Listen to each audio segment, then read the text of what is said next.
We are living in turbulent times. Life can get overwhelming, and unchecked stress can be really detrimental to our health. But building resilience, managing stress, they're learnable skills that can help you navigate through tough times. I've faced grief, failure, and the reality of supporting someone I love through Parkinson's. Over time, I've developed rituals that lift my mood and have gotten me through some of my darkest days. 4 feet on the stripes in the Alabama highway. Out there in the open, just a wishing and a hoping. I could smell the pines when I let you in the doorway. Took the seat next to mine like you've been there before. I'm befriended, and then you lose. I woke on October 1st to a cozy fall day. I began with my bed. It's a small accomplishment, but can have a domino effect that promotes more positive action throughout the rest of the day. No matter how messy my life is, if I make my bed first thing, I start the day on my own terms. Coming home to a bed that's made makes me feel supported and comforted.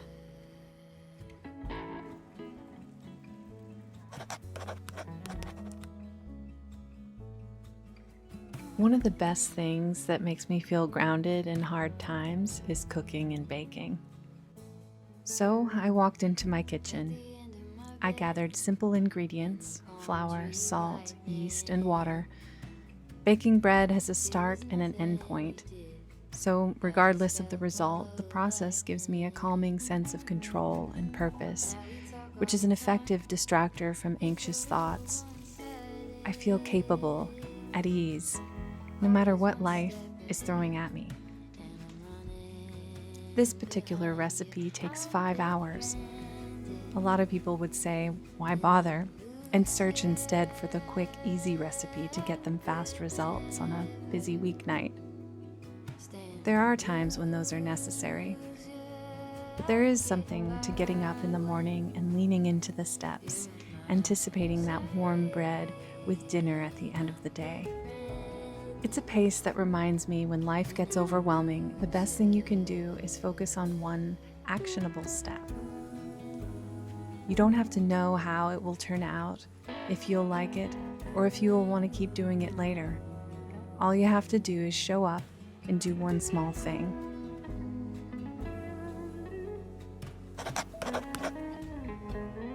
We all know exercise is great for reducing stress, but it's been at the top of my priority list ever since my mother passed last year. No matter how unmotivated I am, I never regret getting exercise. I shoot for short, simple workouts. It boosts my mood, improves my sleep, and gives me energy for the rest of the day. But my favorite way to move my body is to go for a walk outdoors. I like it because I get fresh air, and paying attention to the sights and sounds around me brings me into the present moment. It also helps me get into an imaginative state, and I often solve creative problems while on my walks.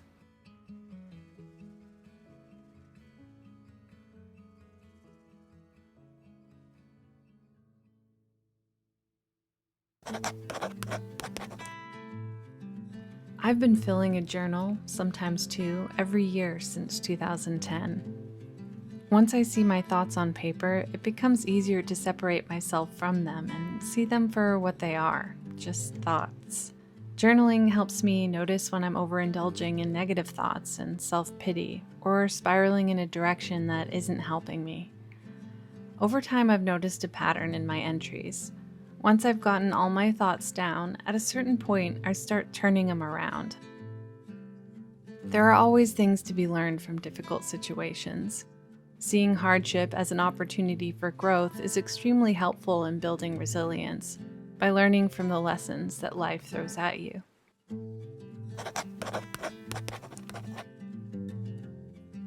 A few years ago, on New Year's Eve, I decided I was going to do a gratitude exercise every day for the next 365 days.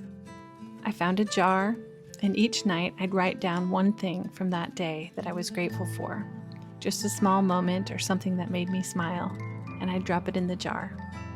By the end of the first week, I doubted if I'd keep it up.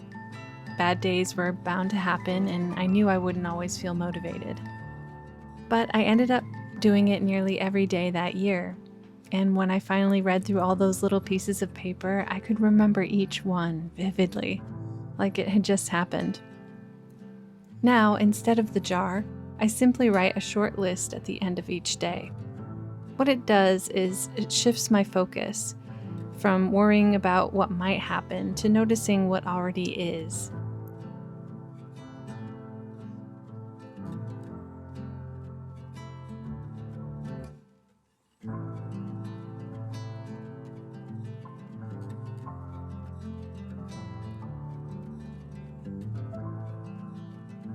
I made my favorite fall recipe, pumpkin soup.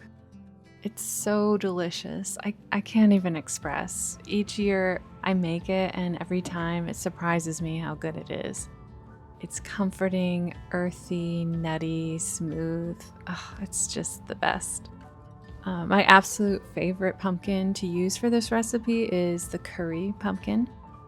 It originates from Japan, and it doesn't taste super squashy like other pumpkins. It has a velvety texture and a sweet, nutty taste that makes it perfect for warm autumn soup.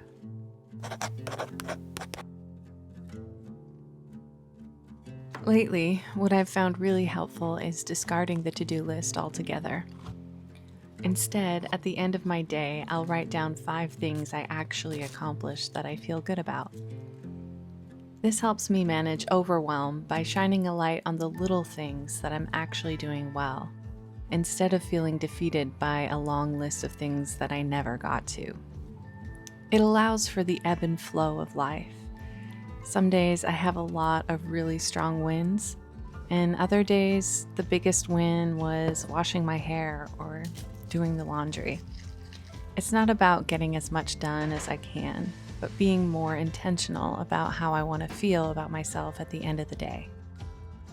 I go into each day with this future assessment in mind, which guides me to thinking differently about how I can be more intentional with my days and do the real things that guide me to the most good.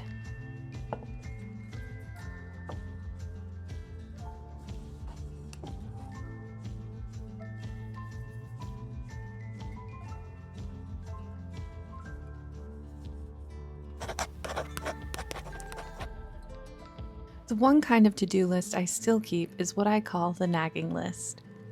It's for all those little things that are easy to put off, the ones that quietly run in the background, creating that low hum of anxiety. When I notice that feeling building, I sit down and write everything that's been nagging at me. Emails, bills, messes, even tension with people that I care about. Then I mark the ones that I feel most urgent and treat it like a game. How many can I clear before 5 o'clock? Even crossing off one makes me feel lighter, like I've made space to breathe again. Celebrating small daily wins is another way of practicing gratitude and bringing my thinking to the present moment by taking the time to acknowledge the real, tangible things that keep me grounded.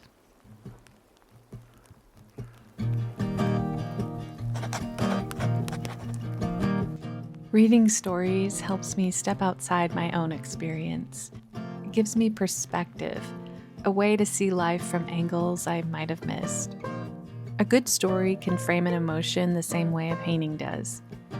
It takes something raw and human, grief, love, fear, and holds it up so we can see it clearly from a distance that feels safe. Through stories, we travel to new places, live other lives, and feel deeply. All from the safety of the couch. And somehow, that helps us come to terms with the weight of being human. Because when something is framed in words or on canvas, it becomes more than pain. It becomes meaning.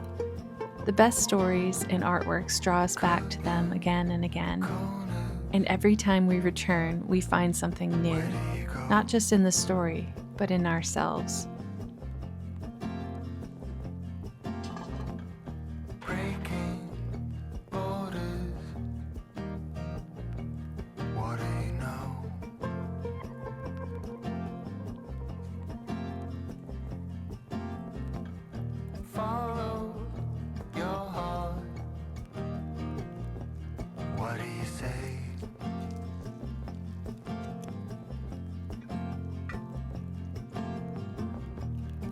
the darkness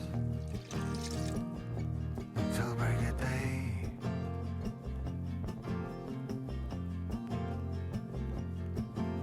The heart and the past changes so fast like a chameleon.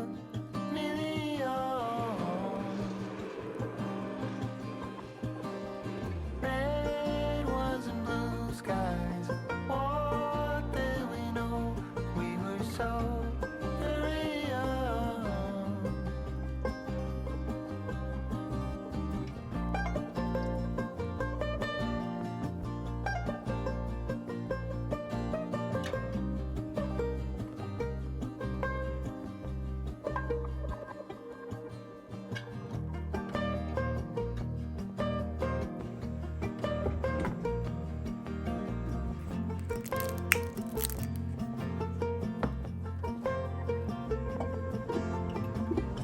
Four-leaf clover.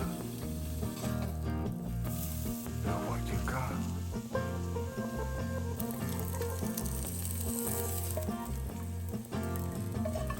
Changing colors more often than not.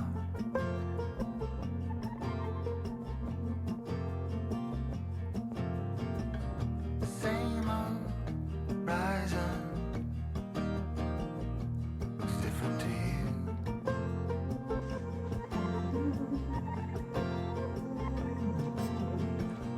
Breaking silence,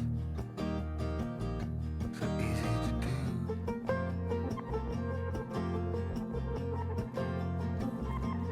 Even though I know this is good, Heart in the past it's always surprising changes so when you have fast it, how much better it is than you remember.